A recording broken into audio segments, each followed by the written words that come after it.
मृत आत्माओं का जंगल रात के अंधेरे में, जब पूरा गांव गहरी नींद में डूबा हुआ था, रोहन अपने दोस्तों के साथ जंगल की ओर बढ़ रहा था। यह जंगल सदियों से रहस्यों से भरा हुआ था। कहते हैं कि जो भी यहाँ गया वो कभी लौट कर नहीं आया। लेकिन रोहन और उसके दोस्त इन कहानियों को महज अफवाह समझते थे। जंगल के अंदर घुसते ही माहौल अजीब लगने लगा। ठंडी हवा उनके शरीर से टकरा रही थी और दूर कहीं से किसी के फुसफुसाने की आवाजें आ रही थीं। अचानक समीर ने कुछ अजीब देखा। एक लंबी काली आकृति जो बिना हिले डुले खड़ी थी। तुम लोग देख रहे हो? समीर ने कांपते हुए कहा। रोहन ने मोबाइल की फ्लैशलाइट उस तरफ घुमाई, लेकिन वहां कुछ नहीं था। मगर तभी उनके पीछे पत्तों के चरमराने की आवाज आई। जब उन्होंने मुड़कर देखा तो उनके पैरों तले जमीन खिसक गई। एक औरत सफेद साड़ी में हवा में झूल रही थी। उसकी आंखें काली और खाली थीं और वह धीरे धीरे उनकी ओर बढ़ रही थी। रोहन और उसके दोस्त चीखते हुए भागने लगे, लेकिन जंगल एक भूल भुलैया बन चुका था। वे जितना भागते, रास्ता उतना ही अंधेरा और घना होता जाता। अचानक उनकी मोबाइल लाइटें बंद हो गईं और चारों तरफ सन्नाटा छा गया। समीर ने धीरे से फुसफुसाते हुए कहा, शायद हम फंस चुके हैं। और तभी उनके पीछे किसी ने नाम पुकारा, रोहब्दा। आवाज जानी पहचानी थी, मगर इतनी ठंडी और गहरी कि उनकी रूह कांप गई। रोहन ने पीछे मुड़कर देखा और वहीं खत्म हो गया। गायब होने के बाद सुबह गांव वालों को सिर्फ उनके मोबाइल मिले, जिनकी स्क्रीन पर एक आखिरी वीडियो था। अगर ये देख रहे हो तो वापस मत जाना, वो अब तुम्हें भी बुला रही है।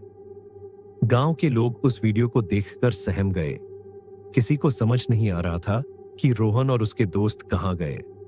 गांव के मुखिया पंडित रमेश, जो तंत्र मंत्र में विश्वास रखते थे, उन्होंने वीडियो देखने के बाद कहा, यह जंगल सिर्फ एक जंगल नहीं है, यह मृत आत्माओं का घर है।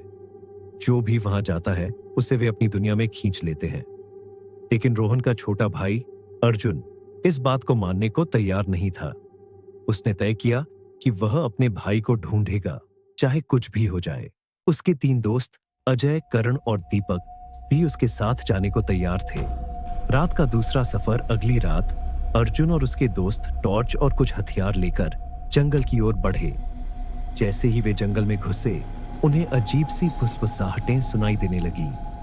ठंडी हवा उनके कानों से टकरा रही थी, जैसे कोई उनके बहुत करीब खड़ा हो। अचानक अर्जुन को पेड़ों के बीच हल्की रोशनी दिखाई दी। जब वे उस रोशनी के करीब पहुंचे तो वहां एक पुराना टूटा फूटा मंदिर था। मंदिर की दीवारों पर अजीब आकृतियां बनी हुई थीं और बीच में एक काले पत्थर का शिवलिंग था, जिस पर लाल रंग के धब्बे थे, शायद खून के। दीपक ने कांपते हुए कहा, यह कौन सा मंदिर है? मैंने तो गांव में कभी इसके बारे में नहीं सुना। तभी उन्हें मंदिर के अंदर किसी के पैरों की आवाज सुनाई दी। अर्जुन ने हिम्मत करके अंदर झांका और उसके चेहरे का रंग उड़ गया। वहां रोहन खड़ा था, मगर उसकी आंखें सफेद हो चुकी थीं और चेहरा भाव शून्य था। भैया, अर्जुन ने हकलाते हुए कहा। रोहन ने धीरे से सिर घुमाया और अजीब सी मुस्कान के साथ बोला, तुम आ ही गए, अब कोई वापस नहीं जाएगा। तभी मंदिर के अंदर से सफेद साड़ी वाली औरत निकलने लगी, जिसके चेहरे पर कोई आंख, नाक या मुंह नहीं था, सिर्फ एक काली गहरी दरार। अर्जुन और उसके दोस्त चीखते हुए भागने लगे, लेकिन तभी मंदिर के चारों तरफ आग की एक दीवार खड़ी हो गई। अब उनके पास कोई रास्ता नहीं था और तभी मंदिर की घंटियां अपने आप बजने लगी। क्या अर्जुन और उसके दोस्त बच पाएंगे? रोहन को क्या हुआ? और वो रहस्यमयी मंदिर कौन सा था? आगे क्या हुआ, यह जानने के लिए अगला भाग पढ़ें। वीडियो आपको अच्छा लगा तो वीडियो को लाइक करो, चैनल को सब्सक्राइब करो प्लीज।